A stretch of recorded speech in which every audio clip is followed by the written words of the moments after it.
Welcome to The Other Side, Mississippi Today's political podcast. I'm your host, Adam Ganucheau. The Other Side lets you hear directly from the most connected players and observers across the spectrum of politics in Mississippi. From breaking news to political strategy to interviews with candidates and elected officials, we'll bring you facts, perspectives, and context that helps you cut through the noise and understand all sides of the story. I'm your host, Adam Ganucheau. Joining me today in the studio are my colleagues, Geoff Pender. Hey, Geoff. Hey, Adam. And Taylor Vance. Taylor, how you doing? I'm good.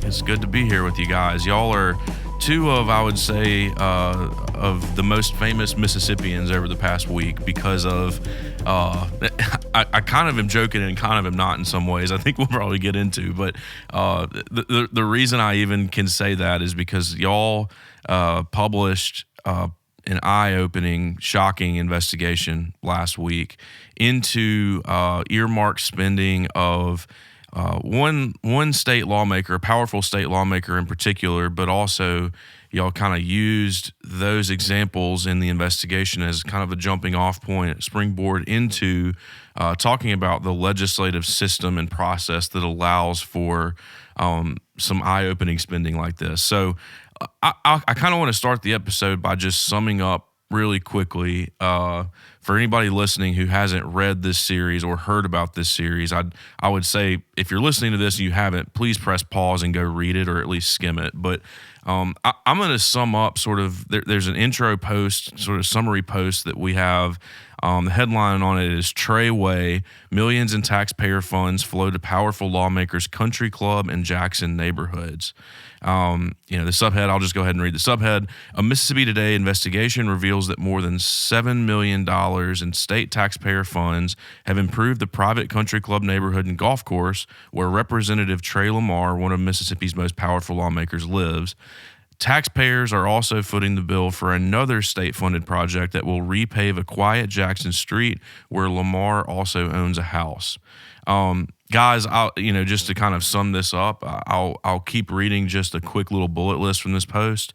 Y'all's investigation of this spending from Representative Trey Lamar, he secured, it appears to have secured millions in state dollars to do the following things: repave and widen Country Club Road, which runs in front of his Tate County house, and to build a traffic roundabout and 10 speed humps in less than 2-mile stretch of rural road up there in Tate County.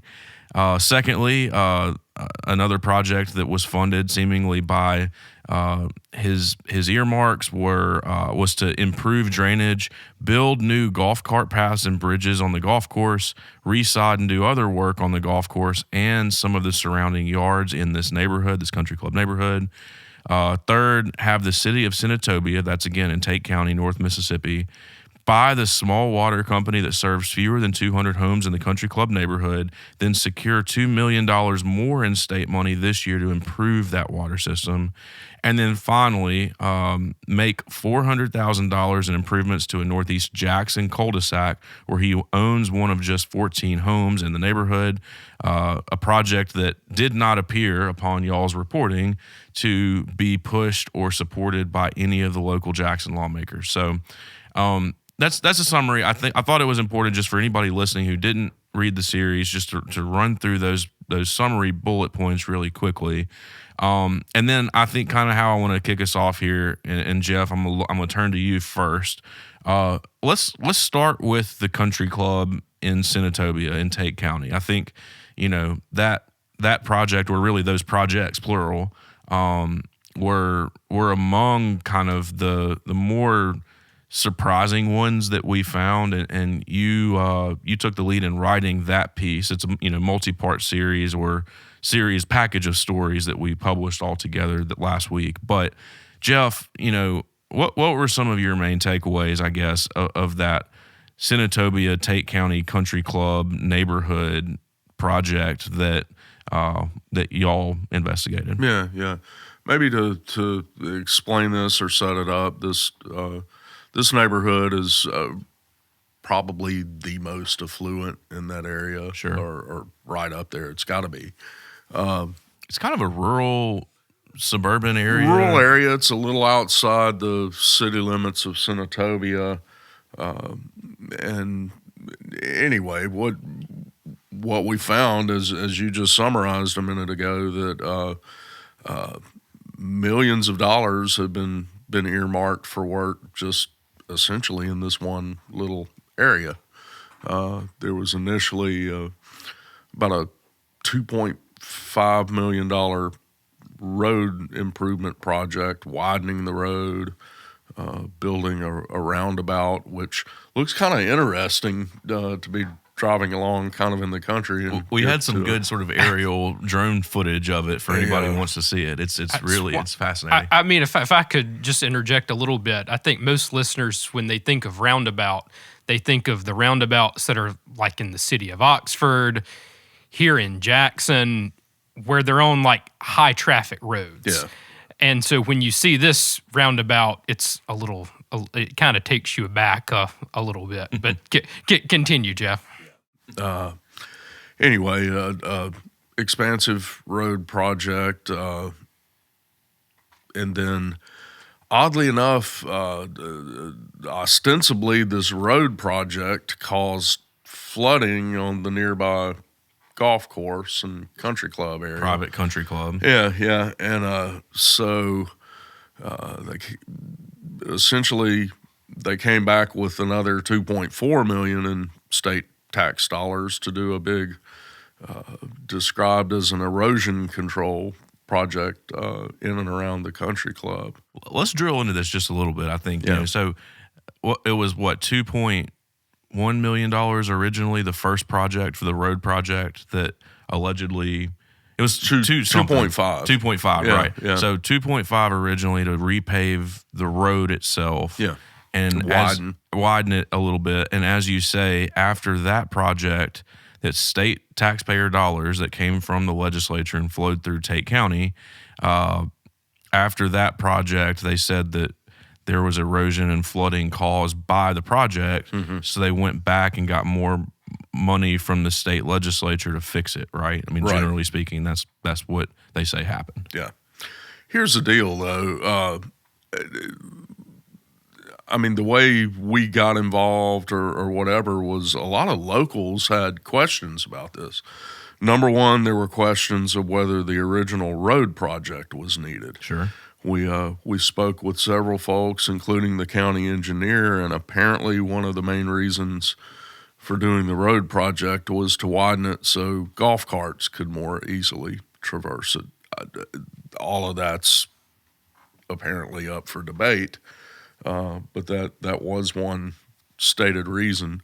Again, a lot of locals thought the road was basically okay before that. Well, they also put in 10 speed bumps, as you said, in a short stretch. Well, that caused a lot of consternation to the point of people signed petitions and everything else, and the county came back and milled off half of them. But there's also lots of debate on whether the road project truly caused flooding on the golf course or, and whether that's really what prompted the work there. The county engineer basically says he doesn't think it did. Of course, he designed the road project, Sure. But there's lots of argument about that. He said the area, prone to a little flooding before. Other people have said, the golf course had its drainage issues before and that the road project didn't cause it. But that prompted questions again among residents as well of, okay, if the road project caused all that, why should taxpayers have to pay for the fix? That's right. Why not go after the bonding and insurance and surety of either engineers or the contractor? So, which that's all set up. I mean, there's a reason why when government entities contract with these companies that they want to be assured that the companies are going to do work that actually is what it's intended to do. And I think that those safeguards exist for this exact situation. Yeah. If they think that the work was done in a way that was shoddy or poor, then the company should be on the hook for fixing that, not state taxpayers, which is ultimately what it appears it looked like happened.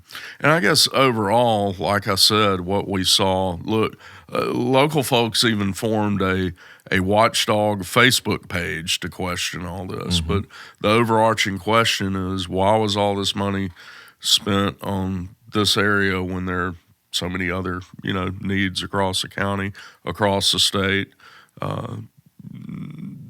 And this is a discussion now statewide of, hey, is this where our greatest need was? That's right. I don't know that we said this, obviously. If you read the series, it's clear, but Representative Trey Lamar, he lives in this neighborhood in Tate County or in the area. And, Country Club Road runs right in front of his own home that he built several years ago. So, we start digging into this, or y'all start digging into this. I say we. I didn't do it. It was the two of y'all. I want to be very clear about that.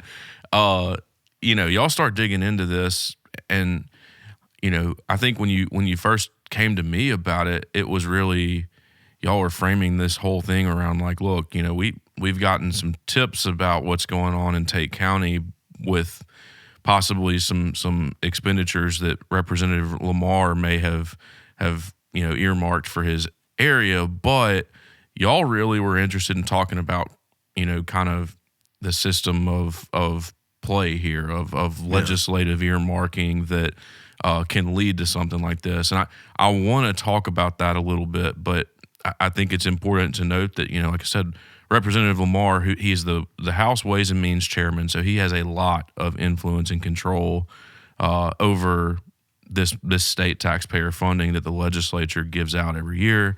Like you said, he has a house in the neighborhood. I believe he's a member of this country club, and it just raised all these questions. And again, these questions have been raised for a long time by the residents there. This Facebook group has 2,200 members in it or something. So this is something that's been on the radar of local Tate County residents for a while, and I was glad that y'all are able to spend several weeks looking into it, and certainly the articles speak for themselves, I'd say. Taylor, I'm going to turn to you now because a second piece in this package or series of stories that y'all published was focused on a neighborhood in Jackson, not Tate County, but here in the capital city, where Representative Lamar also owns a home. Tell us a little bit about this. This is, I think, in terms of all the stories, this was one that did get a lot of, I think, shares and response and reaction from readers just because of a little bit more of the dichotomy and the sort of contradiction between sort of what state lawmakers generally give to the city of Jackson, or how they talk and think about the city of Jackson, versus what ends up going to this one street in Northeast Jackson. Tell us just, kind of your main takeaways, or a little bit more information about this piece of the investigation. Yeah. So to start this off, I was a little curious why the legislature appropriated $400,000 in the local project spending bill for this tiny street in North Jackson called Simwood Place. And when you drive on Simwood Place, and I would consider one of the more affluent or wealthier parts of Jackson in Northeast Jackson, right next to the district. And when you drive on the road, it seemed in pretty decent condition already. It was only about by Jackson standards. By Jackson standards, yes, and for people who have met our fine fair city of Jackson, that we love to joke about the potholes and road conditions, and I mean, sure, I guess you make an argument that there, for about probably half the roads or more in Jackson could probably need a little bit of paving, but by Jackson standards, this road seemed to be pretty great. And it was only about 1/10 of a mile long. There were only about 14 homes on the road, and it was strange because it wasn't like this whole subdivision was getting repaved. It was just this one cul-de-sac, this one offshoot, and I don't think I've ever seen anything quite like that in a spending bill. And so then this is not like a thoroughfare. This is a little cul-de-sac off of a road that even the road that it comes off of isn't a major thoroughfare. This is a quiet neighborhood, residential neighborhood in Northeast Jackson. Right. And to make things sort of even stranger, I started calling the legislators who actually represent that area, State Senator David Blunt, Independent State Representative Shonda Yates, and both of them said they don't know anything about the project. They didn't ask for the funding for this project, and I can't remember if it was them or someone else who said they really didn't even know where this street was. And I mean, the local city council member, Virgie Lindsay, said she didn't ask for it. And so, correct me if I'm wrong, when politicians typically secure money for a local project, that is something that they really like to brag about to their constituents. Right. I've never heard of in any instance where someone wants to hide and run from securing money for a local project. And so we start looking through land records to see who lives on this road. And it turns out that an LLC, a business operated by Representative Lamar, owns one of the homes on that road. I don't know, I can't say definitively if that's where he stays, where he's in Jackson, but he property records do show that he owns a home in that area, and that is on the cul-de-sac. On the cul-de-sac, and that is the only connection that I have been able to find between that road and the Capitol and why it received tax dollars. And the timeline of sort of how it all developed was really interesting to me. I correct me if I'm wrong. I think it's August of 2023 is when that's right. Representative Lamar's LLC purchased this house. August of 2023. The following legislative session that happened, it starts in January of 2024 and ends in May of 2024. By the end of that session, May of 2024, the $400,000 earmark is written into this bill that was then passed into law. Right. And I mean, I think, Adam, you alluded to it. The reason why I think this is so notable is because Jackson area legislators have been telling us for years in multiple sessions that they feel like the legislative leadership sort of shuns or ignores local wishes and needs from the city of Jackson, and that they go to them and say, hey, we would like state funding for this, and they get told, we don't have enough money for that, or we don't feel like we can give y'all money for this. And then you look and there's $400,000 appropriated to repave a North Jackson cul-de-sac. One thing should be noted for folks that may not understand, this is the type road that would almost never be improved by the state. Right. This is a little city road, and by and large, it's up to the cities to maintain, especially little neighborhood roads. So that's unusual in and of itself. There is this sort of angle. This is in the story too, in a little bit more detail. But Representative Lamar has been one of the biggest champions of creating and funding the Capitol Complex Improvement District, otherwise known or commonly referred to as a CCID, which is a carve out of the city of Jackson that has made national headlines over the years for sort of the state legislature that has created this district that has its own police force, that has now, or they're working on creating its own court system just for this sort of carve out of mostly white neighborhoods within the city of Jackson. And Trey Lamar, who, of course, we're focused on this investigation on, he has been a champion of, like I said, the creation and the funding and the expansion of that district. So what happened with this particular $400,000 earmark that we're talking about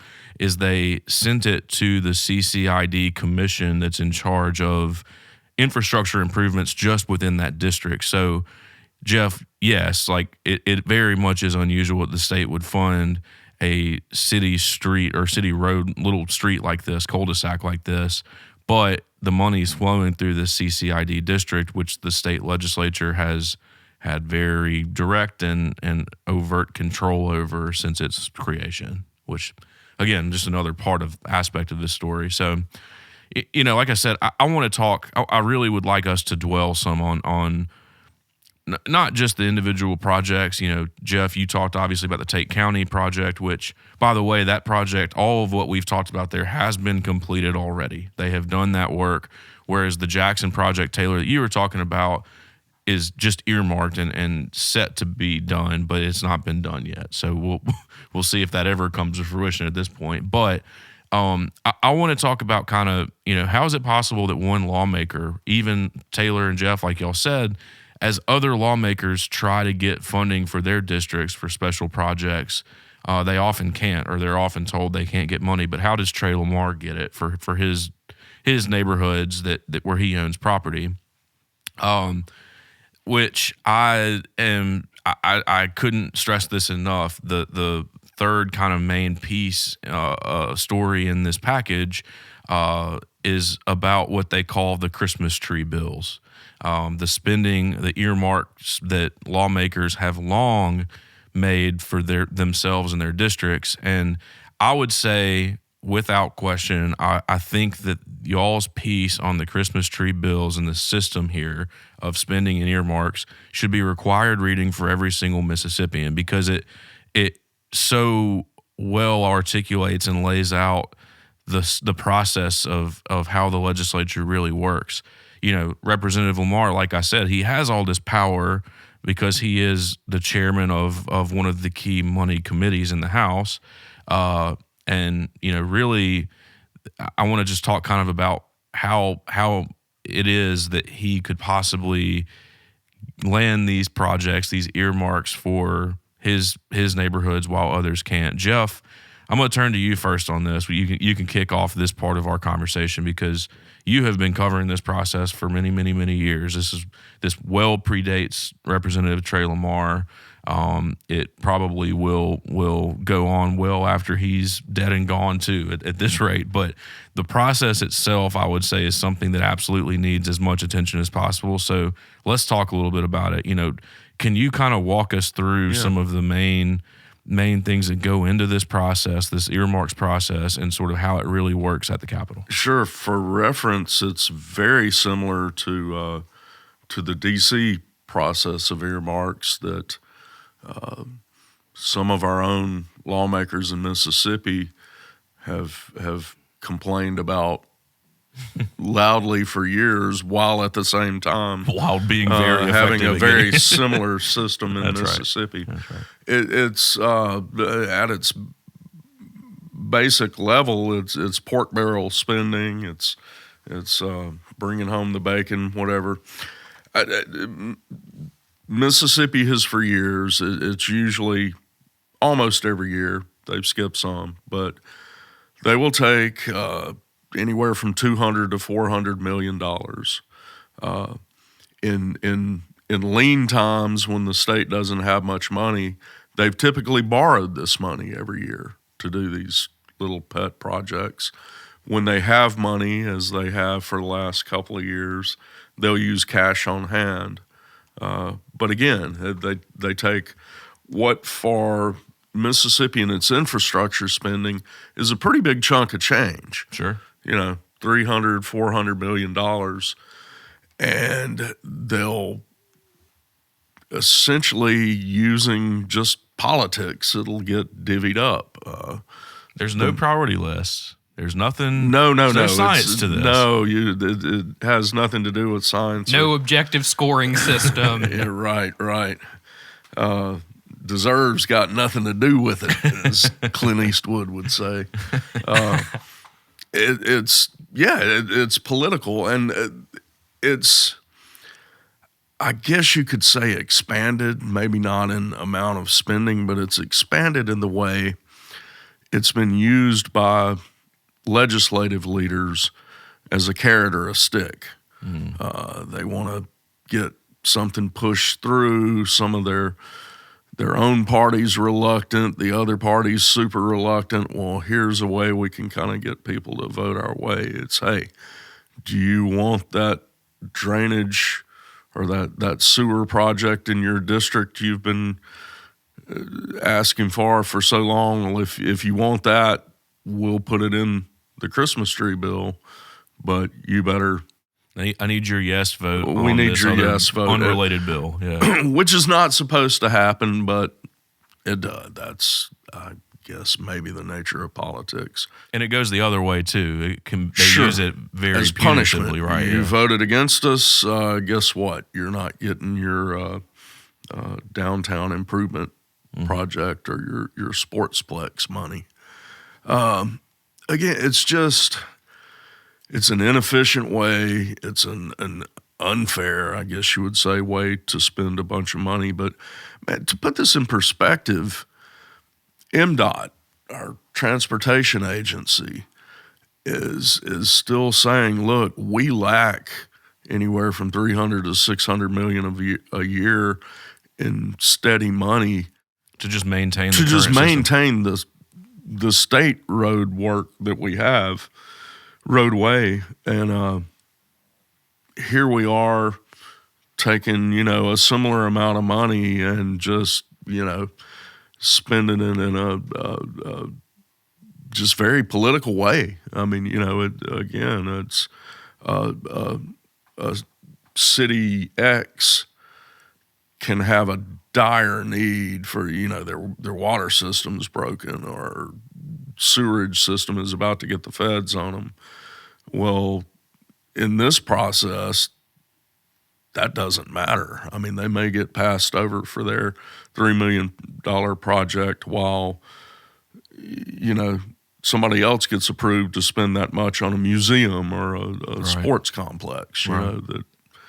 And another kind of thing about this process that really gets me, I mean, we've all covered multiple legislative sessions, and every single session, you get down to like the last month or so of session and you start hearing rumors about, all right, well, lawmakers are going to leave town early or they're not going to get done in time, so they may have to extend the session by a week or two. There's all these rumors, but all while this is happening, this is typically when the biggest pieces of legislation really start coming down to the wire. The biggest, most contentious debates happen on any given bill, that final sort of month of any session. And all the while, this Christmas tree spending is being held over everyone's heads.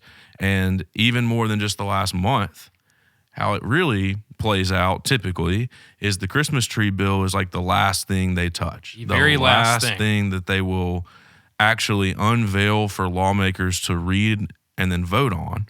And, that you can think about. So if you know what Geoff just said, the legislative leaders use this spending bill as carrot and stick. You do this for me or else, then you can see pretty easily how it plays out. But Taylor, you've been really high on this point the last few sessions. I mean, how this is really playing out is like there's literally at times there might be 5 hours left in a legislative session, and lawmakers are handed this, 100-page Christmas tree bill that has, dozens or more than 100 projects on it. And the lawmakers can't possibly read through all these things quickly and in enough. 5 hours, I mean, they've been handed these bills Sure. with 15 minutes Sure. or 5 minutes and before a lot of vote. times they're so large that the staff has to print out a summary for them. I mean, I've seen it. It'll be broken down by county, by city, because there's no way they can read all of that. I mean, it's impossible. So for y'all following at home, we're talking about $200 to $400 million every year that is passed this exact way. The lawmakers aren't even. They don't even know what's in the bills. In period. many years, we are borrowing money to do this. Yeah. Yep. And like you said, it usually happens at 11:30 p.m., 1 in the morning when people are tired, they're angry, they've been fighting all session, they're ready to go home. And the main thing they care about, that the legislators care about, is to see, does my projects in my home county or my home district receive some level of funding? If so, how much? And if usually it receives some funding, then they're going to vote to approve the Christmas tree bill and go along with it. They're really not reading over a lot of times, what other areas have gotten funding or taking a comprehensive, view of the Christmas tree bill, which is how a lot of these things get through. like the Simwood Place project, like the Tate County stuff, because they're not looking at this. And a lot of times how this sort of gets through is there will just be sort of vague references to code sections in there. $1.5 million for the project as prescribed in 27-103-9J4. Yeah. And I mean, nobody knows what that is unless they go and take the time to look at it, and they're not going to. That's buried on page like 50 of a 150-page bill that you got, and you only have 15 minutes to read the whole thing before being asked to vote on it. You're going to go to the legal library in the basement and go pull the code section. Yeah, right. That's it. That's the process here. This has happened every session. It continues to happen every session. And another thing that I kind of took note of is of course y'all, the reporting on this across the board was just so thorough, and I mean there was no stone left unturned basically. But y'all of course reached out to legislative leadership about this. You reached out to Speaker of the House Jason White and Lieutenant Governor Delbert Hosemann, who both, to their credit, indicated, yeah, the system probably isn't the best. We ought to work on it. They generally said that, and they certainly have the power to make that happen if they so choose. And I promise you, I know at least 2 reporters in Mississippi who will be asking them about following up on that over the next few weeks as we go into the next session. But I think it was Jason White's statement that he made an allusion to basically, it was a unanimous vote on these projects. He didn't talk specifically about the projects in question here, but, some of the defense here from lawmakers and leaders would be these bills were approved, passed, voted on, by 174 lawmakers or 170 or whatever it might have been, overwhelmingly passed. But I think those lawmakers would tell you, yeah, we didn't have time to read it, and what am I going to do? Vote against something that's, going to send money back to my district, or, I'm not trying to sort of, wade into the local politics of districts and all that. It's just that's what allows for this, right? It's the system, it's the secrecy. Of those 174 lawmakers, probably 170 of them do not know what all's in that bill when they're voting on it, and really, realistically, couldn't know. That's right. And they often find out things afterwards, after they vote on it and pass it, and then will tell us and say, "Y'all need to look into this." I think that there were several lawmakers who were very surprised to see what y'all reported in this series. I mean, they probably had no idea, and they had voted on it multiple times at this rate. You mentioned Speaker White and Lieutenant Governor Hosemann. They've both previously, for lack of a better term, complained about the system they inherited, the very rushed and harried budget setting process. And this is a big part of that. They've both expressed a desire to slow it down, to not do everything on that one Saturday night at last midnight. Weekend of the session. Yeah. There have been some efforts at that.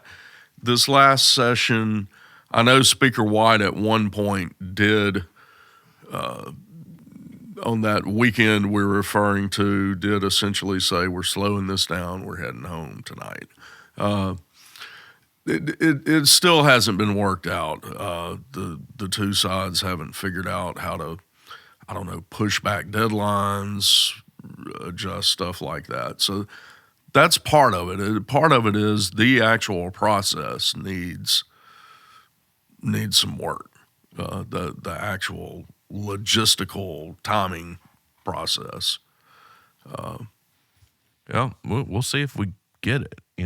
Like you said, and to their credit, both Hosemann and White say they want to keep working on it, and certainly they should. But I feel like this is not the first time that intrepid political reporters in Mississippi have reported on earmarks like this that are questionable. And for a sea change in policy like this or legislative process, it's going to take the lawmakers policing themselves. Well, and yeah, there's the logistical just process of setting the budget. Now, then there's this Christmas tree process, which, given the current political climate in Mississippi and elsewhere, that's not defensible.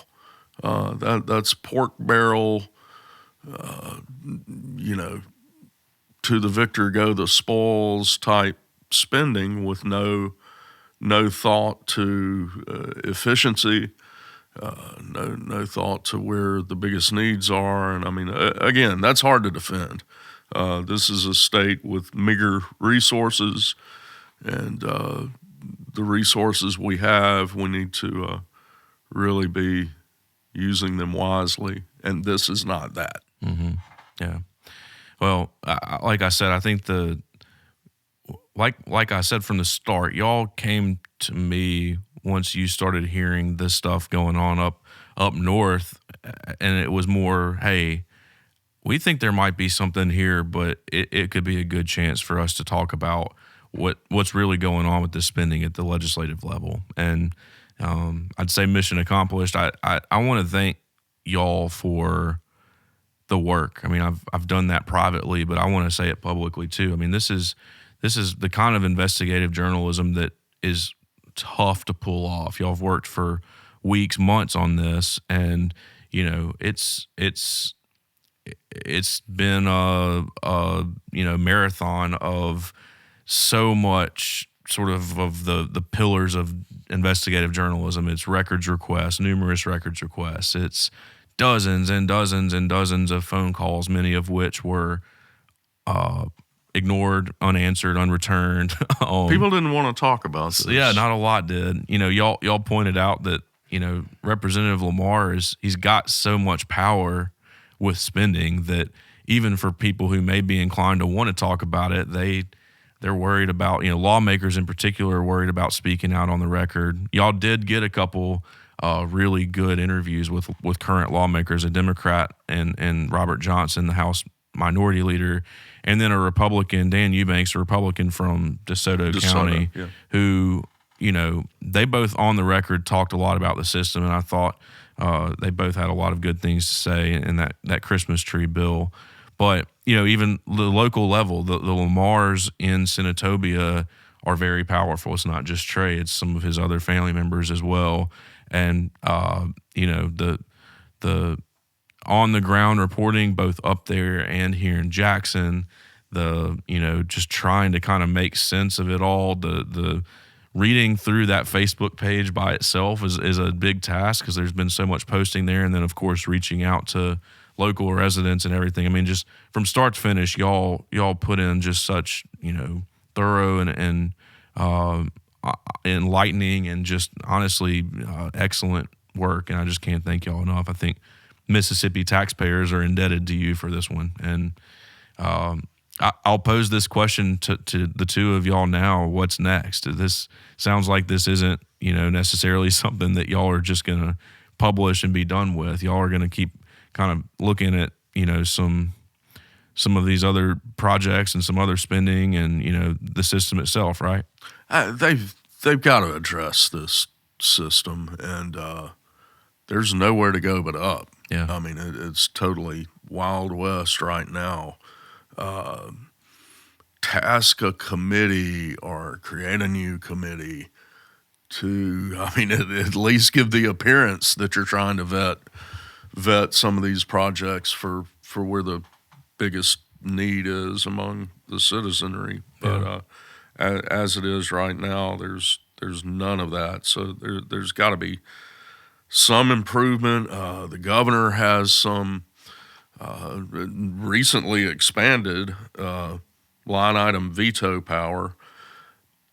Governor Reeves has vetoed some of this Christmas tree spending in the past, but it's been very selective. I mean, Sure. There's stuff that, and maybe he faces with his deadlines and everything. Yeah, he may face the same problem, that it's finding needles in haystacks, and some of it just, makes it through without being noticed. A lot of people pointed out the fact that Governor Reeves, he held a press conference, I think last year, about his line item vetoes of some of these pet projects. And had a whole press conference at the governor's office about this, facing every camera and reporter in the state, and railed for several minutes about how Jackson lawmakers had put in, millions of dollars in earmarks for a golf course project in a park in Jackson. And he vetoed that one. He was like, we don't need to be spending money on golf courses when we've got so many other needs. Public one, that's right. So I'll also add that y'all reached out to Governor Reeves' office for this investigation. And remind me what happened there. We did not hear anything from him. I can't do a cricket. Yeah, the cricket chirp. There's probably an iPhone app for that, but yeah. So yeah, it's going to be. I'm eager to kind of see how Jason White and Hoseman, Lieutenant Governor Delbert Hoseman in particular, respond to all this as they're getting prepared as we speak, theoretically, for the legislative session that starts in early January. Right. And I would just say to give a little bit of fairness to Representative Lamar, I'm pretty confident when I say that I don't think he is the first person to have used the Christmas tree process in this way. I'm sure that there are many other lawmakers who benefit from this. So I would just sort of tell our listeners, if they have any examples, any information to pass on about other projects like this, I don't care if they are Republican, Democrat, one of the two independent legislators, reach out to us and we will take a look at it. That's right. Yeah. I think that it'll, like I said, just be interesting to watch, and just want to say again, thank you both for the great work and for being here today to help us, understand it a little bit further. It's a big moment here for some possible policy change and process change, and I hope that lawmakers will use it and actually address these things short and long term. So, Geoff, Taylor, really appreciate y'all, your reporting and you being here today. Really, really do. Thanks so much. Thanks, guys.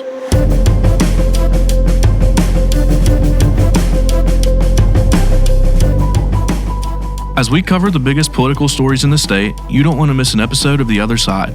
We'll bring you more reporting from every corner of the state, sharing the voices of Mississippians and how they are impacted by the news. So what do we need from you, the listener? We need your feedback and support. Subscribe to our weekly podcast on your favorite podcast app or stream episodes online at MississippiToday.org/The Other Side. For the Mississippi Today team, I'm Adam Ganucheau. The Other Side is produced by Mississippi Today and engineered by Blue Sky Studios. We hope you'll join us for our next episode.